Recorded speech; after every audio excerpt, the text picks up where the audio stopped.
और एक नई वीडियो में और एक नए टॉपिक के साथ। Pakistan media shocked as massive blast occurs in Pakistan police station. कहाँ ये हुआ है? और ये जिन जो भी अज्ञात हर बार तो यही आता है, अज्ञात हमलावर थे, वो लोग तो ढूंढ नहीं पाते कि बिल्कुल कौन थे। हाँ, उसके ISI वर्ल्ड की सबसे बड़ी नंबर वन एजेंसी है, नंबर वन उसकी आर्मी, फिर भी ढूंढ के गए और रात को ढूंढ के गए इन लोगों को। तो चलो दोस्तों, पहले वीडियो देखते, आशा करेंगे पसंद आएगा, और पसंद आए तो लाइक और शेयर जरूर से कर दीजिएगा। चैनल पर पहली बार है, सब्सक्राइब नहीं किया तो सब्सक्राइब जरूर से। चलिए स्टार्ट। खान से खबर दे, जहां पर दहशतगर्दों ने थाने पर रात गए हमला किया और हमले में 10 पुलिस एहलकार शहीद बताए जा रहे हैं, 6 जख्मी हैं।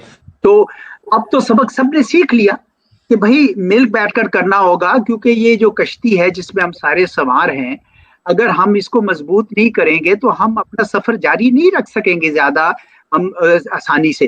तो सारा किया धरा इंडिया का है। अच्छा। वो पीठ के पीछे वार करता है। अच्छा। वो ऐसा मुल्क है जहाँ भी मुसलमानों इकट्ठा होने हैं ना। अच्छा। उसने होने नहीं देना इनको। अच्छा। वो एक मक्कार है, मोदी मक्कार है, वो मुसलमानों का दुश्मन है। हमें चाहिए ईंट का जवाब पत्थर से दें।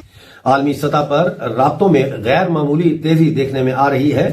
भारतीय major general retired AK Siwach समेत कई रिटायर्ड जनरलों और तजिया नगारों ने इस इकदाम का खैर मकदम किया है और कहा है कि ये काम बहुत पहले हो जाना चाहिए था। बड़ी खबर मिल रही है पाकिस्तान से। पुलिस स्टेशन में यहां पर ब्लास्ट हुआ है। डेरा इस्माइल खान के थाने में धमाका हुआ, थाने में ब्लास्ट हुआ है। 10 पुलिस वालों की मौत की जानकारी मिल रही है। इंटरनेशनल लेवल पे कोई कार्रवाई कर सकता है, क्योंकि भारत की तरफ से अगर पाकिस्तान में दहशतगर्दी करवाई जा रही है तो भारत पाकिस्तान पे इल्जाम लगाता है। जिस तरह एक पोलराइज्ड एनवायरनमेंट इस वक्त नजर आ रहा है हमें पाकिस्तान में, डू यू फोरसी कि हम एक नेशनल सिक्योरिटी काउंसिल बनाने में कामयाब हो जाएंगे एंड द पॉलिटिकल क्लास जो है वो उसको भी असर्ट करने की जरूरत है, ताकि ये जो मैटर्स हैं वापस सिविलियन स्पेस में जाएं और हम इसको एक लॉन्ग टर्म तरीके से अपने मसाइल को हल कर सकें। स्ट्राइक की साथ माफिया भी मांग रहे हैं ईरान से, कहते सट लगी तो नहीं तुहानू, कहते स्ट्राइक करांगे, प्लीज माइंड ना करना। ये भी कौन सी स्ट्राइक है?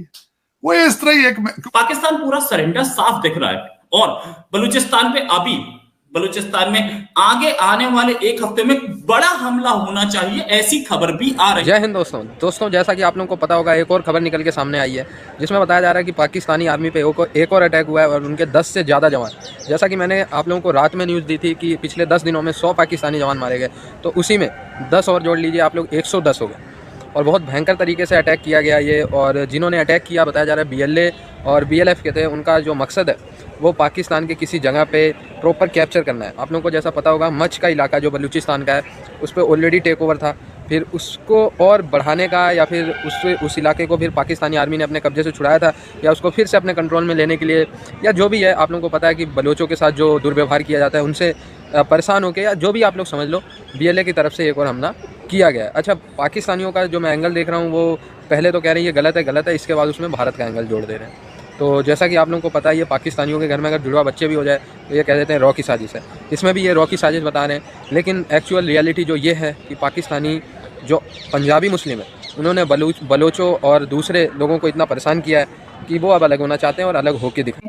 इस बात का भी एहसास करना चाहिए कि सिविल और मिलिट्री मिलकर काम करेंगे तो हमारे लिए बेहतर होगा।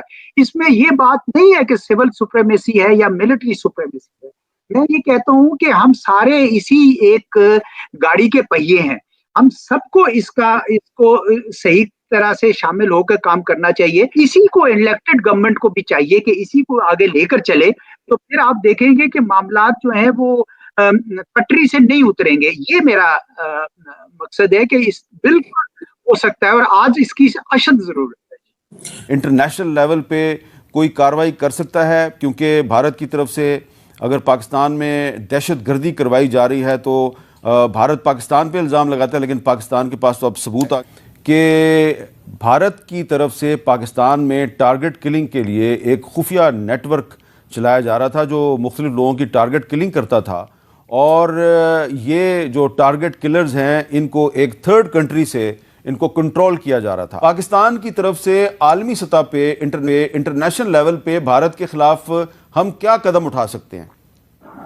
जी शुक्रिया हामिद मीर साहब, आपने जब अपने प्रोग्राम का हवाला दिया ना सितंबर 2023 में जी, तो मुझे याद है कि मैंने भी उस वक्त कुछ फहरिस्त तैयार की वो खबरों की बुनियाद पर, जो लोग हो रहे थे। तो जब ये कनाडा और अमेरिका की खबरें आई कि वहां सिख रहनुमाओं को ये हिंदुस्तानी इंटेलिजेंस एजेंसी चुन चुन कर मार रही है, तो मुझे ख्याल आया कि ये काम तो फिर इसका मतलब है पाकिस्तान में भी हो रहा होगा।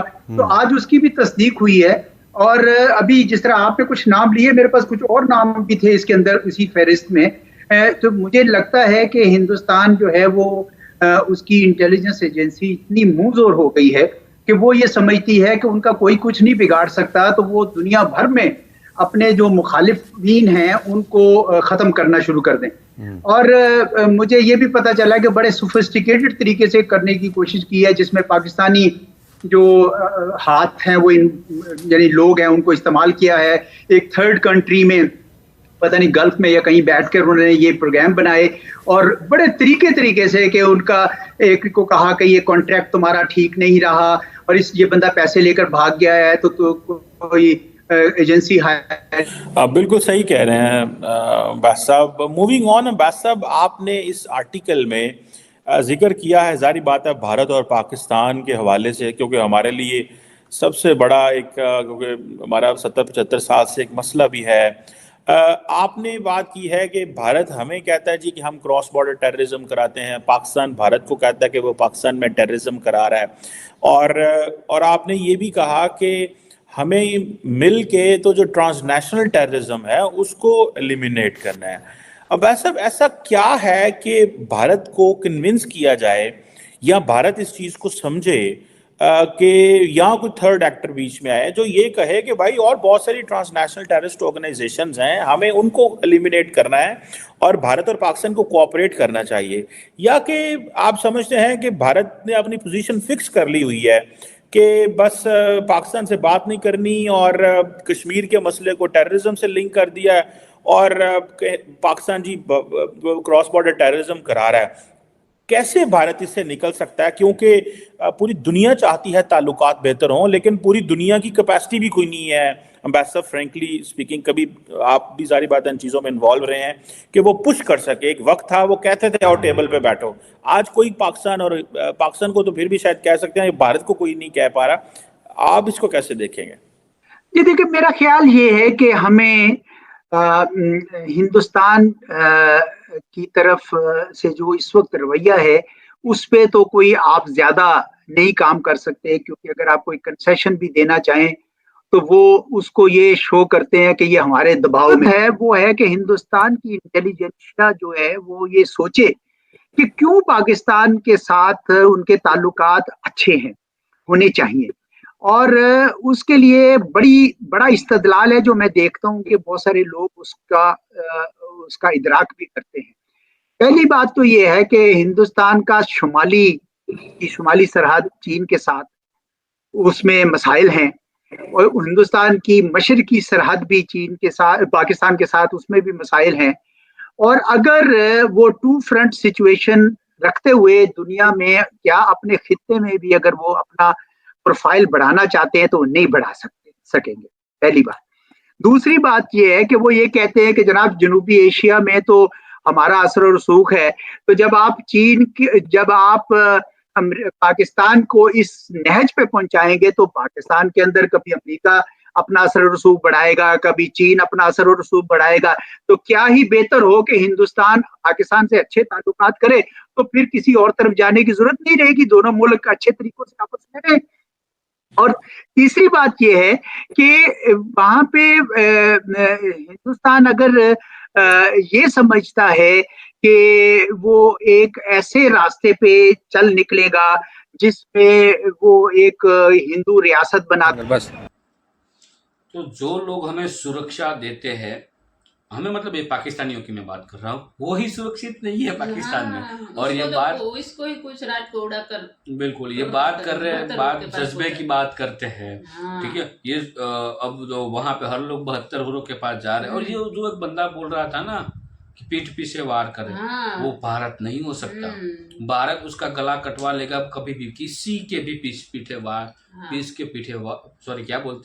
पीठ के पीछे वार नहीं करेगा, ठीक है। ये हमारे क्या बोलते हैं, हमारे यहाँ पे गलथुथी बोली जाती है। जब बच्चा पैदा होता है तो उसके मुंह में थोड़ा बहुत कुछ खाना का तो पेट के लिए जो दिया जाता है उसको गलथोती बोलते हैं, कुछ मीठा खिलाया जाता है, ऐसा माना ड्रॉप्स जो डाले जाते हैं। हाँ, तो ये हमारी गलथोती में ही नहीं है। मैं इसलिए बोल रहा हूँ भारत कभी पीछे से वार नहीं करेगा, घर में घुस के मारेगा, ये है भारत। ठीक है, ये आप लोगों का काम है पीछे से वार करना। ठीक है, और जो आपकी मतलब जिनको मारते हैं हमारी आर्मी, उसकी लाशें जो होती है पाकिस्तानी, वो तो आप ले ही नहीं जाते हो, मना कर देते हैं हमारा आदमी बिल्कुल। नहीं। ये घटिया लोग हो भाई आप लोग बोलना बंद कर दो, देश को, अपने देश को देख लो। ये मीडिया में आके बकवास कर रहे हो, आपको कोई सुनने वाला है नहीं, और आपको जो सुनते हैं ना वो भी गालियां देते हैं पहली बात तो। और आप भूल गए होंगे जो उरी अटैक वाला, हमारे जो सैनिक थे वो बंकर में सो रहे थे, उनकी आंखें भी खुलने नहीं दी थी आपके जिहादियों ने। ठीक है, तो अब कैसा लग रहा है पाकिस्तानियों, अब तो कुछ बोलो, कैसा लग रहा है? तो यही होता है, जैसे को तैसा ही मिलता है, जैसी करनी होती है वैसी ही बिल्कुल। करनी है। जो कर्म करोगे वो आपको मिलेगा, घटिया कर्म आपने किए तो घटिया चीजें आपको मिलने वाली है। बाकी दोस्तों वीडियो कैसी लगी आपको कमेंट में लिखकर आप हमें जरूर बताइए। लेकिन फिलहाल मिलते हैं और एक नई वीडियो में आपके साथ। टिल देन जय हिंद, जय भारत।